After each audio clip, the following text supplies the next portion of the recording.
Hi, welcome back to Joe Blogs. In today's episode, I want to talk to you about what's happening in the UK economy, and specifically to talk about the New Deal that has just been agreed with the European Union. Now, if you're a long standing follower of the channel, you'll know that I'm a huge fan of Brexit. In fact, everybody in the UK is a huge fan. We love talking about Brexit because it's been going on forever. It was actually voted for back in the middle of 2016. But it took until the start of 2020 before the deal was eventually signed. Lots of different prime ministers came, failed to do the deal, and then left. And eventually Boris Johnson got it over the line. And over the past 5 years, we haven't really seen any major benefit from Brexit. But one thing that everybody is in agreement on in terms of why Brexit happened was because the UK was getting sick of being told what to do by the European Union. And most people that I speak to are happy to have left the European Union in exchange for not having to bow down to Brussels and all of the European laws.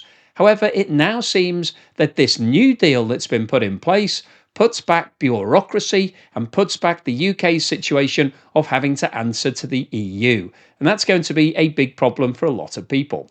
But in terms of what's going on with the New Deal, I thought it was worth hearing from KIER STARMER first as to what he thinks has happened and why this deal was actually put together. It's time to move on from the stale old debates and political fights to focus on delivering common sense, practical solutions which get the best for the British people. My dear KIER, this is a historic moment because it is the first ever EU-UK summit and it is a success. This deal is a win-win. It delivers what the British public voted for last year. It gives us unprecedented access to the EU market. Okay, so my dear KIER is an interesting way of opening up the correspondence. But KIER STARMER believes that this is a win-win. He's knocked it out of the park. This is a fantastic deal for the UK. But interestingly, I don't know whether it is or not. But let's go through the details as to what was agreed before we talk about whether this looks like it's a positive or a negative. Now, one of the biggest issues that have come out of this discussion is what's happening with fishing. And a big part of the Brexit discussion and why one of the reasons why the UK wanted to leave the European Union was because it had to give away a lot of its fishing rights. The UK is an island and it owns lots of waters surrounding the island. But over the years, the European Union had been given rights to send their boats in to fish in the waters. And the new deal that has been agreed with the European Union gives continued access to European Union boats for a further 12 years. And this was quite a surprise because in the build-up to these meetings, it was expected that the extension would be granted for a further 4 years. So this is an additional 8 on top of what was agreed or what was expected to be agreed. And this is causing major concern in fishing areas around the UK. They see this as a complete failure in terms of the government protecting their rights. Now, interestingly, back in 2020, as part of the Brexit deal, the UK actually got back 25% of its rights. So the European Union wasn't given as much access. But that deal was due to run out next year. And so the UK was going to get full control of the waters. However, it won't now be able to do that until at least 2038. So that's a very long time in the future. I don't think Keir Starmer will still be Prime Minister when those rules run out. Fisheries was a target issue for the Leave campaign. Since Brexit, many fishing communities feel their interests have been traded to keep negotiators from countries like France at the table. Despite some of the positive benefits that the deal represents, the overarching feeling is one of disappointment. I think there's a large feeling that many of the promises that were made 7 years ago in the run-up to the Brexit referendum have been largely reneged upon. It's simple. The fishing industry's been sold up the river again, haven't they? Yeah, nothing's changed for 12 years, so the only loser here is the UK fishing fleet. Now, the UK industry in terms of fishing is relatively small, so from a GDP and an economic point of view, it's not going to make a huge amount of difference. But I think there's a principle here because the UK is an island and therefore fishing is a long-standing industry. People go back generations if you work in the fishing industry. They see this as a betrayal. The whole point of Brexit was to take control of everything, to be in control of all your own decisions rather than having to agree things with the European Union. So I think the fishing industry particularly feels let down by this new deal. But let's have a look at some of the other details that were agreed.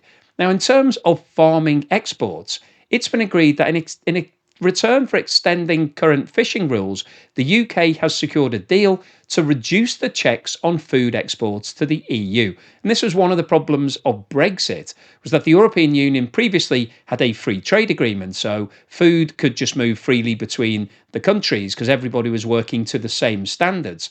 However, once the UK came out of the EU, it had its own standards, and as they didn't align perfectly with the EU, lots of things were then subject to checks. And this, of course, is a problem if you're talking about fresh produce, because if those checks then take a long time, it's going to affect the quality of that food. Now, the vast majority of routine border checks on animal and plant shipments as part of this deal to and from the EU will now be dropped. So that's representing a major positive in terms of exports from the UK. There's not going to be all of those hold-ups. Now, alongside the reduction in the checks, it's now also been agreed that the UK can sell raw burgers and sausages into the EU for the first time since Brexit. So this is obviously a big positive if you produce burgers or sausages. However, the trade-off on all of these positives is that under this deal, the UK will now be expected to follow EU rules it does not write, which will be overseen by the European Court of Justice. And this is really the problem, I think, with this deal. And we'll go on to talk about what the implications of some of these issues are going to be for other trade deals, such as the USA and Indian deals that were agreed recently. But this is going to be an issue for a lot of people in the UK, that they certainly won't go back to that situation. Nobody wants to go back to the whole concept of the EU having to approve everything, or the UK having to abide by EU rules. Now, one of the other things that was agreed was relating to carbon and energy. And the UK and the European Union will now link their carbon markets to avoid taxes on carbon intensive goods like steel and cement travelling between the UK and the EU. So this is something that's been in place for a long period of time. The European Union applies additional taxes to any goods or products that they believe are carbon intensive. So things like steel, which obviously use a lot of energy and therefore produce a lot of carbon dioxide and use a lot of, basically are bad for the environment. The European Union applies higher taxes on all of those imports to offset all of those issues. Now, as part of this deal, the UK will be able to avoid those taxes. However, they're now going to have to sync their carbon policies to the European Union. So once again, this is the UK coming under the European Union control. Now, the government says it will save 800 million in taxes and shield British steel from EU tariffs, which is interesting. If you follow the channel, you'll know that the UK government recently nationalised British steel. It was previously owned by a Chinese business, but was losing something like 700,000 or 700 million or 700 billion, some huge number every single day of 700,000. But it was a lot of money, and the Chinese basically said they were going to close down the company. And if they'd have done that, it would have meant that the UK no longer had access to virgin steel production. There wouldn't have been anywhere in the UK you could produce virgin steel, and virgin steel is absolutely essential for certain things in the defence sector. So the UK then would have been reliant on other countries providing it with the right sort of steel to make things like fighter jets and tanks and those sorts of things. So the UK government decided it didn't want to do that. It stepped in and bought British steel and is now having to pay those huge losses that are running up every single day. And this is the second time in a couple of weeks that we've seen the UK government doing a deal that involves advantages for British steel. There was also one in the US deal where British steel could export a certain amount of steel to the US without any tariffs. So the UK government seems to be protecting a very small company, British Steel, at the expense of lots of other things. And then the final point here is that the UK will begin discussions on buying and selling directly into the EU's shared electricity market, but the UK will have to follow EU rules to seal the deal. So once again, this is opening up a market for UK producers of electricity to export it to places like France. However, it would have to align with European Union rules. So once again, this means that the UK is coming under EU control, and that's going to go down quite badly with a lot of people. Now, in terms of defence and security, a formal EU-UK Defence and Security Pact has now been established.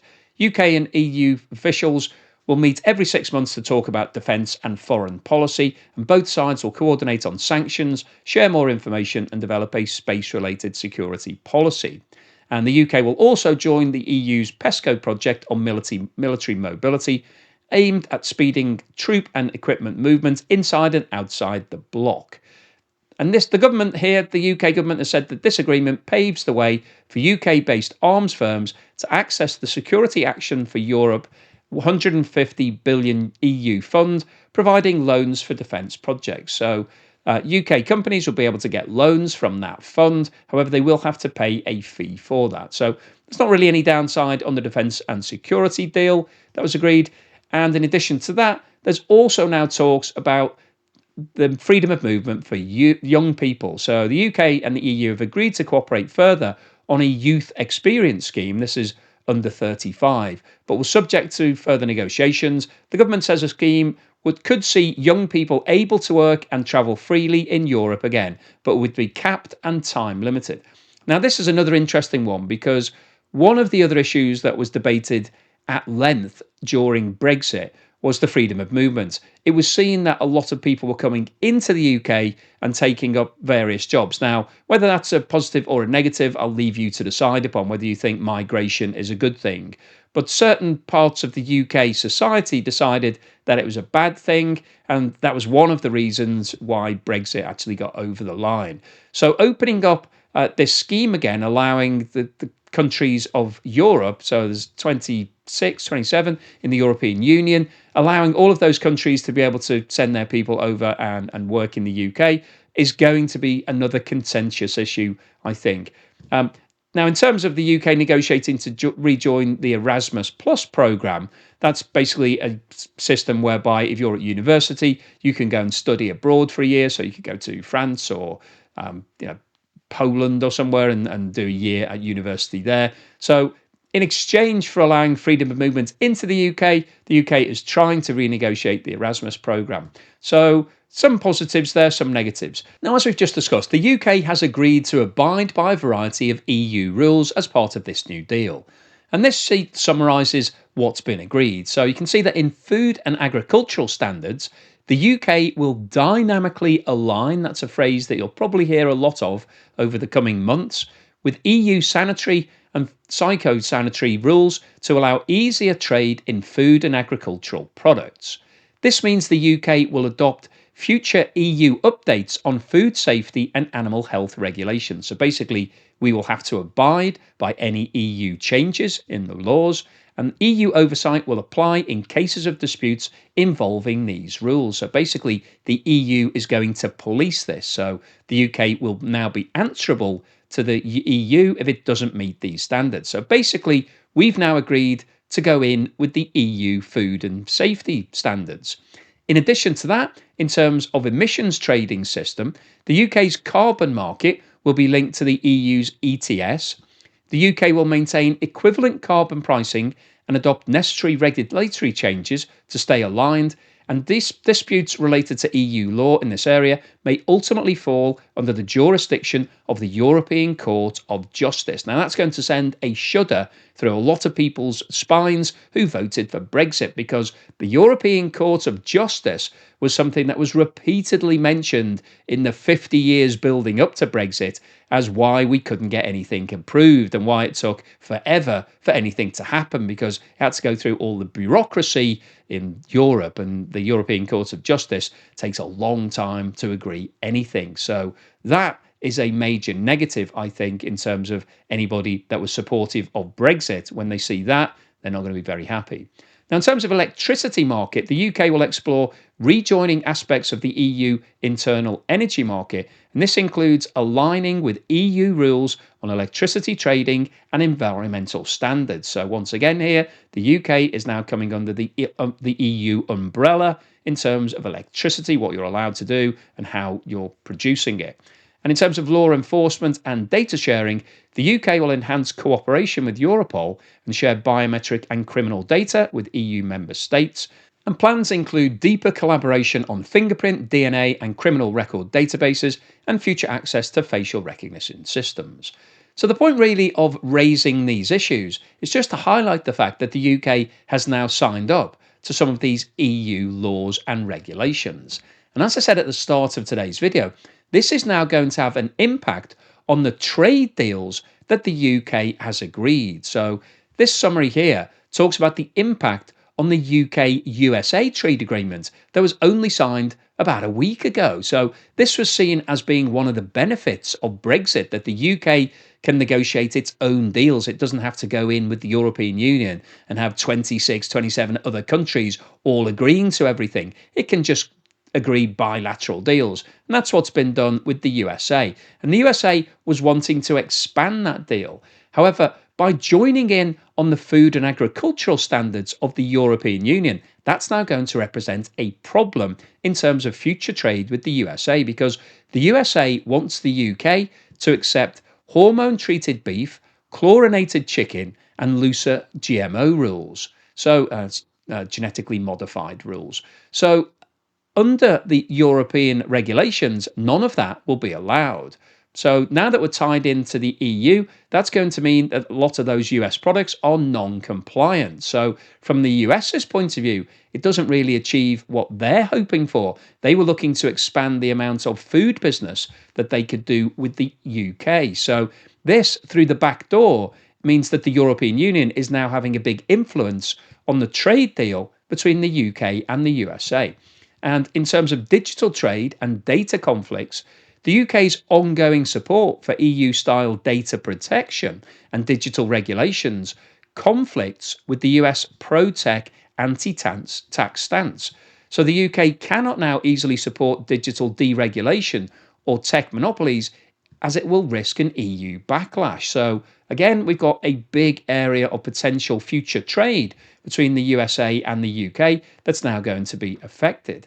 And in terms of investor-state dispute mechanisms, the EU opposes what the USA is demanding in its trade deals, and the UK's closer alignment with the EU policy positions may limit its willingness to agree to US legal and corporate dispute frameworks. And then in terms of the climate and carbon border differences, the USA does not currently apply an automatic mechanism with regards to carbon border disputes, and US exporters could face higher carbon costs selling into the UK market as a result of this alignment with the European Union. And in terms of the impact on the UK-Indian deal, which was also signed within the last couple of weeks, there's also going to be some problems with regards to future business.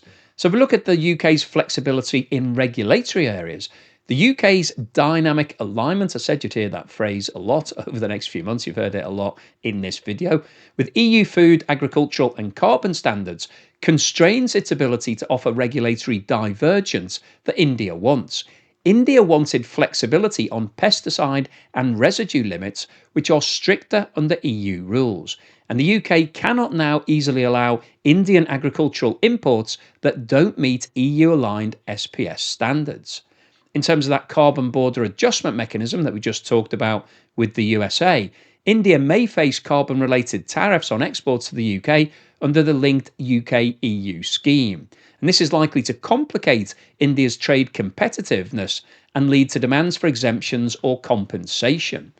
In terms of tariff and market access, India wants greater access for spices, rice, shrimp, pharmaceuticals and textiles, but alignment with EU customs and standards by the UK will now hinder this. And in response, India may withhold services and visa concessions for UK firms unless UK grants trade leniency.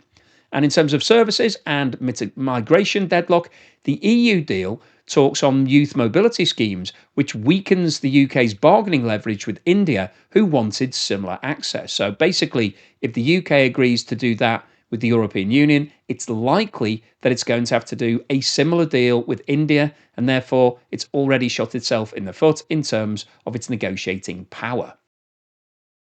So what's the summary and conclusion today? Well, I wanted to post this video because Brexit is always a big issue. You thought that Brexit was dead. It is now back in a different format. We've now got a new deal that's being negotiated between the UK and the European Union. And the whole point of Brexit was really to give the UK more firepower, more flexibility, and more control over what it wants to do going forward. It could pick and choose what deals it wanted to do with the European Union and everybody else in the world without being subject to all of the European rules. However, what we've seen from today's video is that the deal that's just been struck, whilst it offers some potential benefits in terms of reducing the amount of regulation and checks that's going to happen in terms of food exports from the UK into Europe, there have been some major trade-offs. And the main trade-offs have been in the form of fishing rights, which is going to upset a lot of people, particularly at the coast. If you live in coastal areas in the UK and you're involved in the fishing industry,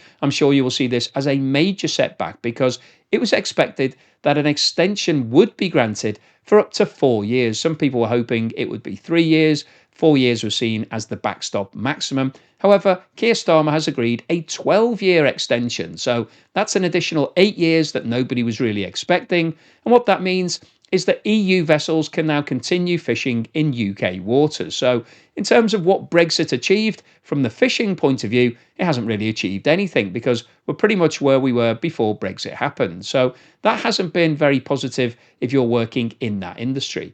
But in addition to that, and probably a lot more importantly, in terms of the trade-off of what Keir Starmer has given in exchange for opening up things like the electricity market and trying to expand for some companies, he's agreed that the UK will now be subject to a variety of EU regulations and laws, and that the European Courts of Justice will have control over certain parts of the UK economy. They'll basically be making sure that the EU and the UK are aligned and the UK remains compliant with EU laws. And if it doesn't, then it'll have to face the wrath of the European Court of Justice. And as we've highlighted in today's video, as well as being an administrative burden, and also there's going to be some cost associated with that, there's some talk that the UK may now have to contribute to the EU as part of all this arrangement, because if you're party to the rules and regulations and the laws, then you have to give some money over for the upkeep of the European Courts of Justice and all of those bureaucracy institutions. That's going to upset a lot of people in the UK. But in addition to the cost, there are also serious implications on the future trade deals that the UK can sign, as we've seen in today's video. The agricultural issues, the fact that the UK is now under the EU umbrella in terms of what it can do from food and agricultural produce, means that it's going to be restricted on the deals it can do with the USA and India, just for starters. They're the only two trade deals that have been announced recently. But as more deals come to the table, it's going to be more difficult for Keir Starmer and his team to agree deals, because they're going to have to basically do whatever the European Union is telling them to do. So Keir Starmer has really backed himself into a corner here. The EU now has some control over a variety of different things in the UK, and that potentially could expand over the course of the next 6 months. This was just really the framework agreement that was put into place. There will be more details released as we go forward in terms of what's happening between the EU and the UK. There may be some potential economic benefits from this deal, but the estimates that I've seen is that it's less than 0.01% for GDP on an annual basis. So not particularly relevant. It's not going to be life-changing for anybody. We're not going to see millions of new jobs created here. But what we have got is a weakening of Brexit. We've got more rules and regulations being put into place on the UK that are being governed out of Europe. And that was one of the things that people were hoping to avoid with Brexit, that we'd never have to answer to the European courts and the EU ever again. Keir Starmer has now signed this deal. The UK is now back in a very loose way into the European Union trade deals, and it's now having to report and comply with EU regulations. So hopefully you've enjoyed today's video, you found it useful, informative and thought-provoking. If you've liked what I've said, then please give me a thumbs up. Thank you for watching this video all the way through to the end, and thank you so much to everyone that's supporting me. If you've bought me a coffee or sent me a YouTube super thanks, I really appreciate that. If you're a long-term supporter, either through Patreon or buy me a coffee membership or YouTube membership, thank you for that support. Really helps keep me motivated, and here's something to put a smile on your face.